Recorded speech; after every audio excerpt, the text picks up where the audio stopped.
Ganga versus मंगा। गर्भवती गाय। एक दिन गंगा सब्जी खरीदने सब्जी मंडी जाती है। वहां वो देखती है कि एक गाय बहुत कमजोर हालत में था। गंगा उस गाय के पास जाकर उसे एक एप्पल खिलाती है। उस गाय को देखने के बाद गंगा को पता लगता है कि वो गाय गर्भवती है। तुझे देखने से लगता है कि तुम पेट से हो। तुम्हारा मालिक कहाँ है?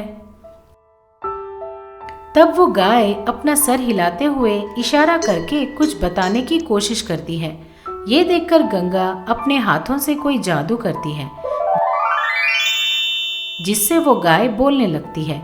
तब वो गाय गंगा से इस तरह कहती है, माँ जी, ये सच है कि मैं गर्भवती हूँ। मुझे पालने वाला मालिक 1 महीने पहले तबीयत बिगड़ जाने से मर गया। 10 दिनों से मैंने कुछ नहीं खाया है माँ जी, लेकिन आज आप भगवान के रूप में आकर मुझे खाने के लिए ये फल दे गई। मैं आपकी आभारी हूँ माँ जी। मैं आपके लिए भगवान कैसे? आप ही हम सबके लिए गौ माता हो। आपको इतनी मुश्किल कैसे आन पड़ी? सब कुछ छोड़ो और चलो मेरे घर। आज से मैं ही आपका देखरेख करूंगी। ये सुनकर वो गाय बहुत खुश हो जाती है, लेकिन वो किसी सोच में पड़ जाती है। ये देखकर गंगा गाय से पूछती है, क्या हुआ? क्या बात है? इतना क्या सोच रही हो? कुछ नहीं, वो मैं अभी पेट से हूं ना, अभी मैं आपको दूध नहीं दे सकती। मुझे पालने से आपको कोई भी फायदा नहीं होने वाला। मैं शायद आप लोगों पर बोझ बन जाऊंगी। अरे, आप ऐसा क्यों बोल रही हैं? पूरे गांव को आप दूध देती हो। आप दूध पिलाने वाली माँ के समान हो। फायदा ना होने पर क्या कोई अपनी माँ को छोड़ देता है भला? इस तरह गंगा उस गाय को अपने घर ले आती है। गाय को घर लाते हुए मंगा गंगा को देखकर मन ही मन सोचती है, ये क्या? लगता है सासू माँ किसी गाय को लेकर आ रही है। एक बात तो माननी ही पड़ेगी। भले ही मेरी सास बाहर से कठोर हो, लेकिन मेरे लिए उनके मन में बहुत प्यार है। हर रोज मैं दूध पीऊं, इसीलिए एक गाय को ही लेकर आ रही है मेरे लिए।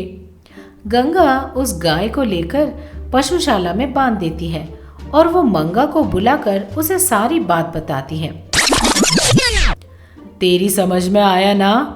आज से इस गाय की हमें ही देखरेख करनी होगी, वो बोलती है। मंगा दंग होकर अपने मन में सोचती है, क्या कहा? ये गाय दूध नहीं देती? अच्छा, मैंने सोचा था रोज दूध पीऊंगी। वैसे भी दूध ना देने वाली गाय का हम क्या करेंगे? बेफुसूल खर्चा बस। मेरी सासू माँ को सोशल सर्विस करना ही आता है, इकोनॉमिक्स तो बिल्कुल नहीं समझती। अगले दिन गंगा किसी काम से पड़ोस के गांव जाती है। गंगा के घर पर ना होने की वजह से मंगा गाय को खाने को कुछ नहीं देती। बेचारी गाय भूख के मारे तड़पती रह गई। काफी देर कुछ खाने को ना मिलने पर भूख बर्दाश्त ना होने की वजह से वो घर के आंगन के पास जाकर बोलती है, माँ जी, कोई घर पर है क्या? क्या हुआ? इतने जोर जोर से क्यों चिल्ला रही हो? माँ जी, मुझे मांगते हुए शर्म आ रही है, लेकिन मुझे बहुत भूख लग रही है। खाने के लिए कुछ मिलेगा क्या? इसीलिए बुला रही हूँ। अरे रे रे, मैंने इतना ओवर एक्टिंग पहले कभी नहीं देखा। कल ही तो मैंने इतना सारा घास खिलाया था और इतनी जल्दी तुझे फिर से भूख लगने लगी? एक दिन बिना कुछ खाए रह नहीं सकती क्या तुम? दरअसल बात यह है कि मैं अगर अकेली होती तो मैं बिना कुछ खाए 10 दिन भी रह सकती हूँ, लेकिन मैं अभी पेट से हूँ, इसीलिए मैं भूख बर्दाश्त नहीं कर पाई और खाने को पूछ लिया। वो सब मैं नहीं जानती। घर पर खाने को कुछ नहीं है। तुम्हें रुकना हो तो रुको, वरना यहाँ से चली जाओ। दूध नहीं दे सकती, लेकिन खाने के लिए सब कुछ चाहिए। हाँ, इस तरह वो गुस्से से बोलकर दरवाजा बंद कर देती है।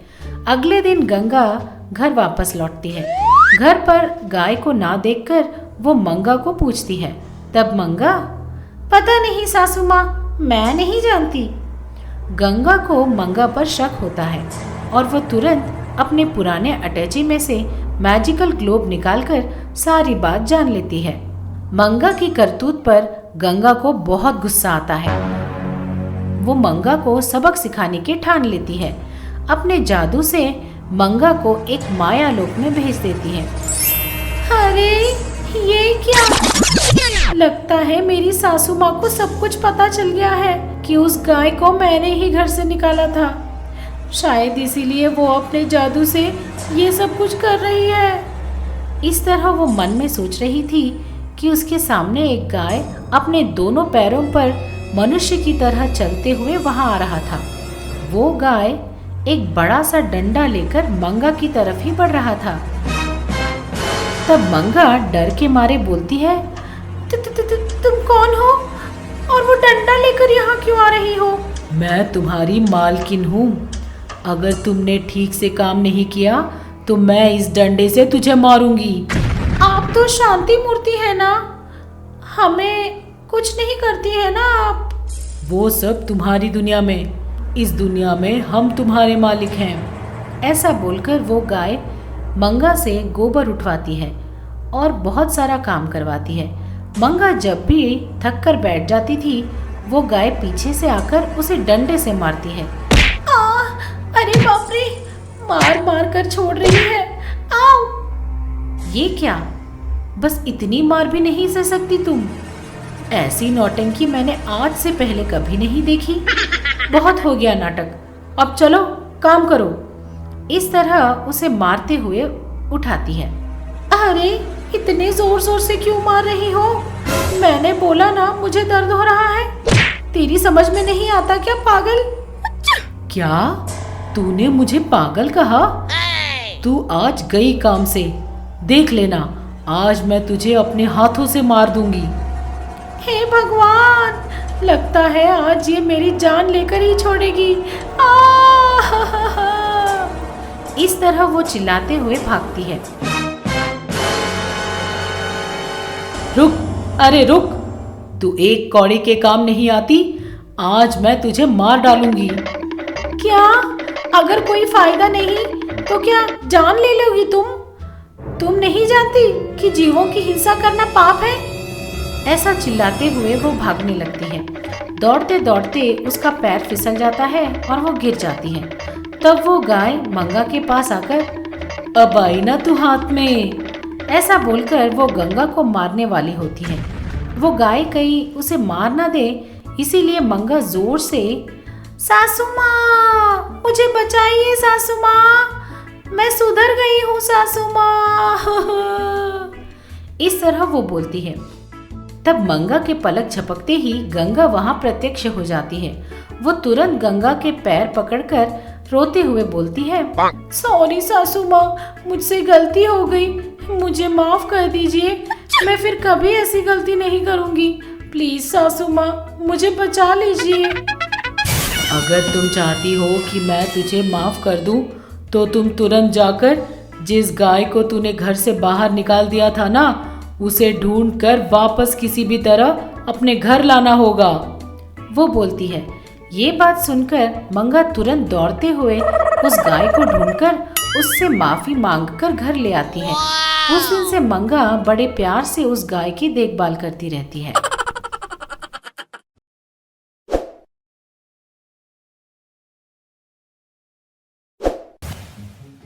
लालची बहू जादुई चश्मा।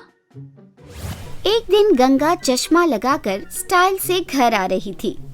मंगा ने देखा, बूढ़ों को दशहरा त्योहार की तरह अब इनको इस उम्र में चश्मे की जरूरत पड़ गई।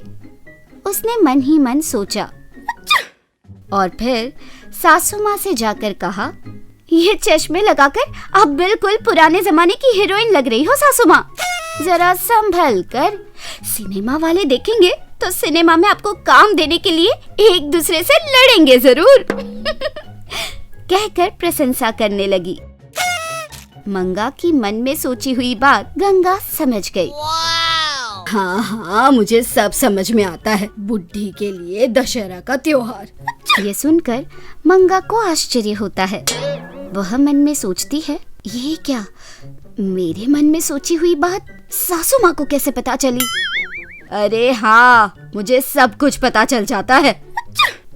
यह सुनकर मंगा जोर से अपने हाथ से अपना मुंह बंद करके खामोश खड़ी हो जाती है। मैं जो भी अपने मन में सोचूं, सासू माँ को पता चल जाता है। अब मैं क्या कहूँ? यह देखकर सासू माँ हंसते हुए अपना ऐनक निकालती है। देखो, ये ऐनक लगाने से आगे वाला इंसान अपने मन में जो सोचता है वो पता चल जाता है। गांव में एक पंचायत चल रही थी, तो ये ऐनक लगाकर इंसाफ करके आई हूँ। कहते हुए ऐनक उतारती है।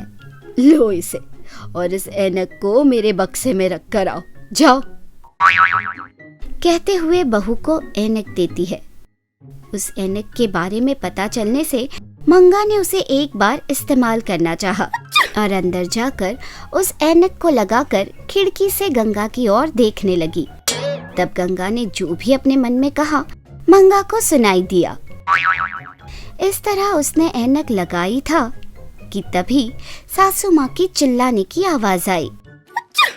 ए पगली, चश्मा ठीक से रखा या नहीं? अब उसी हाथ से मुझे पानी भी तो पिला दो। यह सुनकर मंगा ने चश्मा छुपाकर खाली बॉक्स के अंदर रख दिया।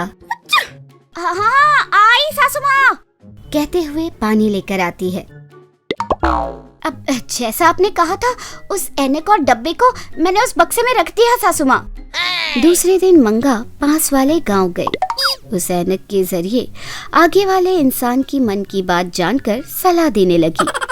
इस तरह बिना बताए ही सबके मन की बात जानकर परिष्कार देने पर वहाँ के लोग मंगा के भक्त बन गए। मंगा को सब लोग तोहफे, साड़ियाँ, पैसे देने लगे। इस तरह हर रोज मंगा पास वाले गांव जाकर सबको धोखा देते हुए ऐनक के जरिए पैसे कमाने लगी। मंगा के बारे में उस गांव के सरपंच को जब पता चला तो वो उसके दर्शन के लिए आया। देखो, मैं आने वाले इलेक्शन में खड़ा हो रहा हूँ। तुम्हें अपनी शक्ति से देखकर ये बताना है कि ये सब लोग मुझे वोट देंगे कि नहीं। अच्छा गिराक मिला है। देखो, इसके लिए बहुत पैसे लगेंगे। 10,000 दोगे तो मैं तुम्हें कल सुबह तक बता दूंगी। कहते हुए पैसों के लिए बहस करने लगी। सुनते ही सरपंच ने 10,000 रुपए निकाल कर दे दिए। घर जाते समय मंगा ने सोचा, मेरी सासू माँ को किस चीज को कैसे इस्तेमाल करते हैं ये पता ही नहीं है। इतने से काम के इतने पैसे आए। कल और पैसे मांगूंगी। इस ऐनक के जरिए बहुत से पैसे कमाऊंगी। सोचते हुए वह घर लौटती है। मंगा के कांड के बारे में लोगों के जरिए गंगा को पता चलता है। जल्दी से जाकर ऐनक के डब्बे को निकाल कर देखती है। वो खाली होता है। उस खाली डिब्बे को देखकर उसे सब कुछ पता चल जाता है। हाय रे मेरी शातिर बहू, तुम्हें ऐनक को अंदर रखने को कहा था तो तुमने ऐसा किया। रुको, तुम्हें मजा चखाती हूँ। मंगा वापस घर लौट आई, पर ऐनक को अपने पलंग पर रखने पर चोरी से गंगा ने उसे बदलकर उसी तरह दिखने वाले ऐनक को उस जगह पर रख दिया। अब देखो, दूसरे दिन मंगा हर रोज की तरह उस ऐनक को लगाकर बैठ गई। सामने ही उस गांव के लोग और सरपंच भी थे। देखो, तुम लोग इतने दिन से इस सरपंच को अच्छा इंसान समझ रहे थे। वो बहुत बड़ा धोखेबाज है, तुम लोगों के पैसे खा रहा है। कहकर अपने मन की बात बताने लगी। उसे पता होने पर भी वो अपने आप को रोक नहीं सकी। यह सुनने के बाद सरपंच के आदमी लाठी उठाकर मंगा को मारने लगे। वह जल्दी से उस ऐनक को उतारकर वहां से भागने लगी। अरे ये क्या, इस ऐनक को क्या हुआ? हर रोज आगे वाले इंसान की बात बताती थी, पर आज तो उल्टा उसने मेरे मन की बात बताई। कहते हुए देखा तो मंगा को वो ऐनक बदले हुए लगे। ये पक्का मेरी सासू माँ का ही काम है। यह समझते ही वो वहाँ से भागते हुए घर आई। भागते हुए घर जब पहुंची तो सासू माँ को ऐनक लगाकर इंतजार करते हुए देखा और गंगा ने हंसते हुए पूछा, तो तुम्हारी पंचायत अच्छी हुई। सासू माँ को उस ऐनक में देखकर मंगा कुछ भी ना कह सकी। खामोश होकर अपना मुंह बंद करके गुस्से से गंगा की तरफ देखती हुई बस खड़ी रह गई।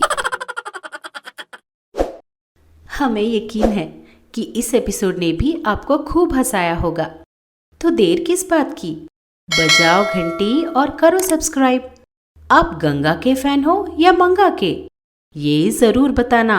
ऐसे और मजेदार वीडियोस के लिए देखते रहिए चाचा टीवी।